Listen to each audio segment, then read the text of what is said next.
I'm about to introduce to you author Donna Levin, and we're going to be talking about this book right here. It came out in October, and it's called He Could Be Another Bill Gates. What a title! I can't wait to ask her about this title, okay? Because I don't even know what you can do to say Bill Gates in a title. Like, if there's anything you need to do about that, if you have to like ask him permission to have him in your title, I don't know. We're going to ask her because she's going to know. And she's written, this is her fourth book, I think. It's the first one I've read of hers, and it was amazing from the first page to the last. I loved it, and I am so happy that I get to speak with her. So, everybody, here is Donna. Hi, everyone. I am so excited because I am speaking with author Donna Levin, and we are talking about her brand new book that came out in October. She has it right there. She's going to hold it up for us. Right there. He could be another Bill Gates. Oh my God, Donna, I love this. But my number one question to you, besides thank you so much for talking with me. My question is, Bill Gates, did you have to get Bill Gates's permission to have him in the title of your book? No, he's a public figure, so he's fair game. Oh, okay. I think if I were to use my cousin Jeffrey Levin, I might have a problem. Although that's a fairly common name, but somebody who's in the public eye unwillingly, um, would have to use their permission. But Bill Gates has never refused any publicity, so Oh, there you go. he's Yeah, because I knew someone else had written a book with The Rock and Dwayne Johnson, and she Mhm. had to get his permission somehow to be able to talk about him in her book. But you don't really talk about him so much, so maybe it's just a little bit different. That's why I always ask that, because it helps other authors know like what they can do and what the law is, because it gets tricky with any kind of celebrity at all. So anyway, but this book. Let's talk about how much I love this book. Let's just talk about uh, that for a minute. I found your voice, like the writing was so unique, and I was looking after I got done reading it. I went back to look at your Amazon reviews because I never read anything until I've read it myself. I don't like to be jaded, and other people were saying the same thing. It's like your voice in this and the way you talk as the characters is so unique. I was so entertained by it. It kept me going. I mean, I don't know, your phrasing, your wording, and the way you ended each chapter just made me want to read the next chapter. I was just hooked, chapter to chapter. wow. I Nothing, and I mean nothing, makes me happier than hearing that. Nothing. I mean, that's why you spend 5 years writing a book. If Yeah. you get really lucky, somebody reads it and enjoys it, and frankly, somebody who's not your sister reads it Yeah. and Right. enjoys it. So thank you. I'm thrilled. Yeah, I really got into these characters, and when you were in those voices, and I don't know, like, okay, I'm gonna start at the beginning. This is how she starts the book. This is you. Because I love a great beginning, and this is perfect. It was the first day of school, and Jack had a new locker. He only had to hear the combination once to memorize it, but he still had trouble opening the door. So right away, I mean, we know that he is on, an autism spectrum, okay? But I thought the way you opened it, like, it really made us understand, like, okay, he's so smart that he can memorize the locker by sound, right? But Yeah. then the simple task of actually opening it is, and that, it's so hard to explain like autism. And I do know a lot of autistic children in this spectrum, and it's such a hard thing. And when I read it, I was like, oh my gosh, Donna, that is brilliant. What a brilliant way to open the book. Well, thank you. Thank you so much. I think that does sum up the challenges sometimes of the autism spectrum, which is that really uneven profile that somebody can be so good at something and then have so much trouble with something else um, that most of us, well, frankly, don't. But then they have, this savant memory, but remember to lock the door behind you, it's just never going to happen. Right. Um, the um, Professor Stephen Shore, who's a professor at Colorado, University of Colorado, who and himself on the spectrum, is famous for having said, if you've met one person with autism, you've met one person with autism. And that's a good thing to remember in terms of the stereotypes that we bring to people when we hear, oh, he's on the spectrum, she's on the spectrum. But at the same time, there are some distinguishing features that, and now at this point in my life, I can pretty familiar with some people who, well, let's just say that you probably know my adult son is on the spectrum, Mm-hmm. and we have, he has parties here at home, so we get a big group of young adults on the spectrum, and you've got a group of young adults on the spectrum. It's fun and funny, and kind of a little tiring at times, but they're all really different and they're all really great, and it's nice to be part of that community. Yeah. Yeah, I love, there's a scene in the book where he's asking his mom, and okay, main character, I loved her so much, and now her name is like Anna. Okay, my daughter's name is Anne. Like, I think I would have remembered that, but I have a daughter named Anna too. Do you? Okay. I was like, oh, that'll be easy to remember, and then of course it like slips my mind. Whatever. I have all these characters' names in my head, but because I just finished it like this morning. I read it right through. Yeah, I love to finish it and then talk to you because then it's right fresh in my mind.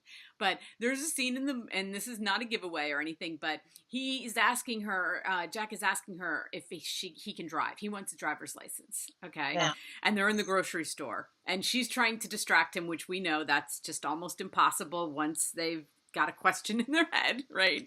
And so he keeps asking, and then he goes off, and before you know it, the carts on the side and grocery, cereal boxes are falling on him, and she takes him out. She's like, so what happened? He was like, well, I was trying to prove to you that I could drive, and it's and in his head, like that's what he was thinking. Oh well, I'll show her with the cart that I can drive, And of course he doesn't, and it ends up horrible for him. But it just made me, realize, like, for somebody who doesn't understand, some of these scenes are really good way to understand what is in their head, and even knowing people, I was just like, oh my gosh, I never thought of that. Oh my God. Like, you opened my eyes to so many things.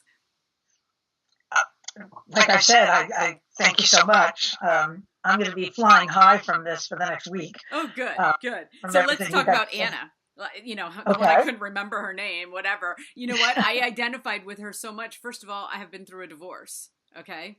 I've been through two divorces. So, but the way you wrote her, I was like cracking up. I loved her. I loved her humor. I loved the way she handled people. I loved the way she learned how to handle teachers, the friends' moms, just everybody. She had such a great sense of humor, and I'm going to show everybody a part. So at the end of the first chapter, okay, for all those of us who have been divorced, you will find this hysterical. So the little girl, okay, so Jack is the son, and he's in his teens, so he's got to be, is he 16? 16. Yeah. Okay. 16. So then she has a daughter, Marissa, who's 5. Okay. And, of course, the ex-husband, Alex, has visitation of these children, and he's very involved and very pushy and, always in her business. And so he has Marissa, and she says to him, she said, Daddy clicked the seatbelt open, and Marissa almost leapt in the air. What about Mommy? Ha ha ha. You don't need to worry about your mother. And I was like, I am sure that sentence has been spoken about me many times, and because you want them involved, but like Alex's involvement is almost overbearing. You always complain about the dads that aren't involved, right? Like, right. you want them to be involved. You do. You really do. But his involvement is so overbearing for her, in having to deal with these children. And Marissa is not autistic, but she's definitely like really smart. I don't know. Did you write her as having a little bit or just brilliant?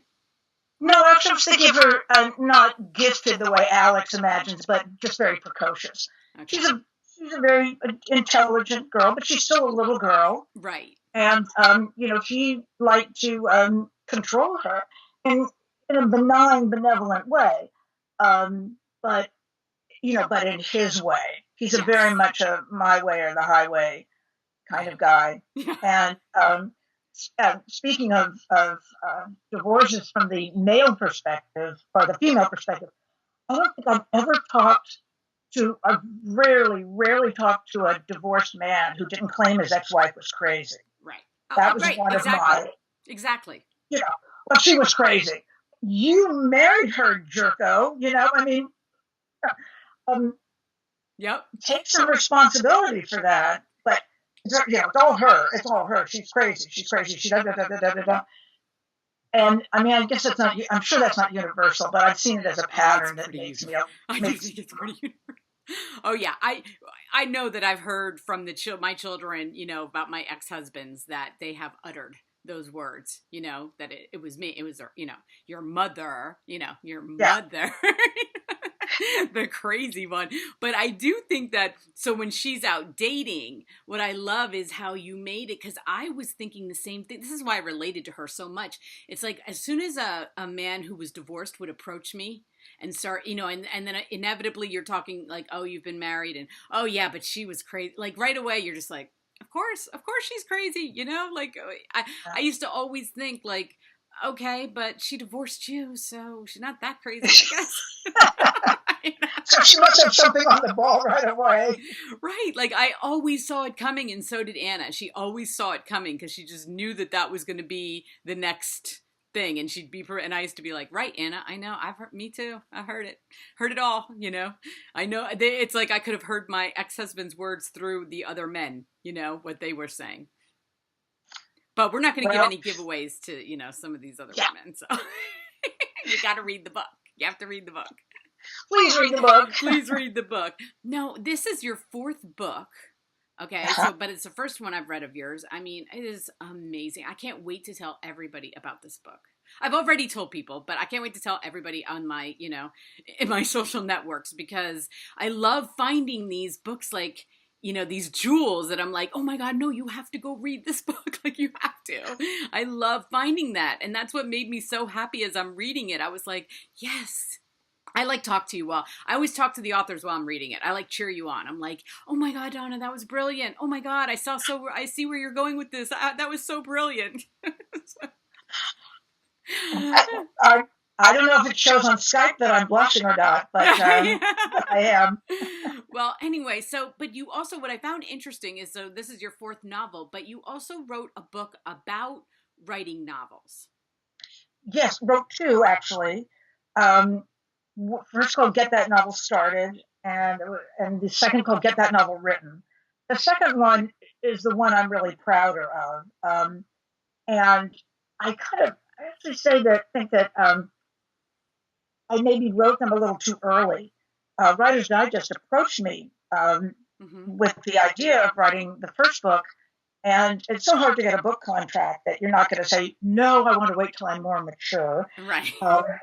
Who knows what the future holds? But I have fantasies about maybe eventually writing a third writing book in which I add, what I feel like I've learned in the last 10 years about writing. Although the main thing is probably in the other books, which is that it's really all about persistence, and going back to Levin's rule of rewriting, which is as many drafts as you can stand without setting yourself on fire, and then two more. Ooh, I like that. That's where I see over the years the women getting separated from the girls sometimes. They're talented writers who do good books, but it needs another draft. But, they move on to something else. And you know what? I would have caught this is how I'm going to describe your book to everybody because I use this and other readers don't, I don't know that they understand this, but I read a lot of books. But I called this book tight. Okay. Oh. And that to me is the ultimate like compliment because when a book is tight, you know who I use as a for instance is James Patterson. He writes tight books and your book was so tight that you're not wasting like time and energy reading. You're not glancing over a paragraph like, oh, I don't need to read that. Oh, I don't, as a reader, that's what we do in our head. We're like, get me through this, get me through this. I want dialogue. I want, but your book was so tight that I wasn't bogged down by description. Does that make sense? Well, actually, it does, and it's impossible to talk about writing without something a little pompous. But yeah. I started life as a theater major at Berkeley and had early aspirations of performing on the stage. But instead, I started, you have to read a lot of plays if you're a theater major. And so I started writing plays. And I wrote a lot of plays. I'm not saying they were any good, but plays are much like screenplays in the sense, except more so because you have a kind of control that a screenwriter usually doesn't. It's really, a movie's really a director's medium.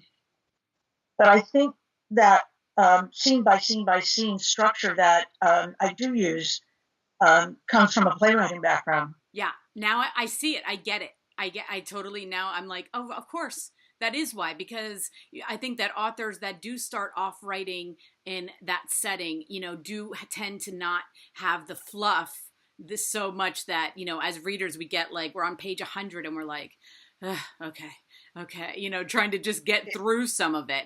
But I never got to that. I got all the way through and I didn't ever get to that place where I was like, okay, well, let's just get to the next chapter. I was like, what? I mean, I was just on the edge of my seat reading it. It just flowed so, so effortlessly. And it comes to rewriting and to drafting and to cutting out, making the sentences tighter, making everything, that much more readable, if that's a word, but you know what I mean. Well, that's definitely a word. Okay. It hurts so much to throw away good material. Yeah. And that's one of the other things that, a writer has to be able to do. And then people will say, well, you can use it somewhere else. Well, actually, no, you probably can't use it somewhere else. But at least in the ideal is that one thinks of it not as a limited supply, but as it's like you teach a doctor to take out an appendix. She isn't limited to taking out 10 appendices. She can take out as many, if that's a word. Right. She can take out as many as she wants to because she's learned how to do it. And I think of writing that way, that, learn how to craft a sentence. You can keep crafting sentences. There isn't a finite amount that you're able to do. So if you throw away good stuff, well, let the universe have it and do with it what it will. But there's more coming. And I would say anything that anybody suggests that I cut, that I listen to, I'm glad I listened to. Because when I read it for the last time, I thought, God, I don't miss anything here. I mean, I don't think, why did I lose this? Why did I take this out? Right. So, and by that time I'd gotten less attached to whatever I cut anyway. So that always helps. You know what? I'd love to read those two books and like do another interview with you to talk about that. Because I love talking about like writing. I love talking about the writing. You know what I mean? Well, I'm not even a writer. I'm a reader, but I love talking. I talk to a lot of screenwriters and, I love talking about the art of writing. And I always think it's so helpful for people, and I'd love to do that because I think that would be a lot of fun. I'd love to do it too. Okay. Yeah, I mean, I taught fiction at UC Extension for some years, and I really had a mission to do that because I had a wonderful, wonderful early on, just an inspiring mentor who did a writing workshop in Berkeley. And it was the first time I felt like, okay, I want to pass this on, this gift of feeling that somebody has faith in me. Yeah. No, and you can. Trust me. So let's show everybody the book cover again because I want them to see it. I love this book cover so much. And of course, after I read the book, it had so much more meaning to me. But I love the artistic, theme of that picture. I think it's beautiful. And I love the colors too.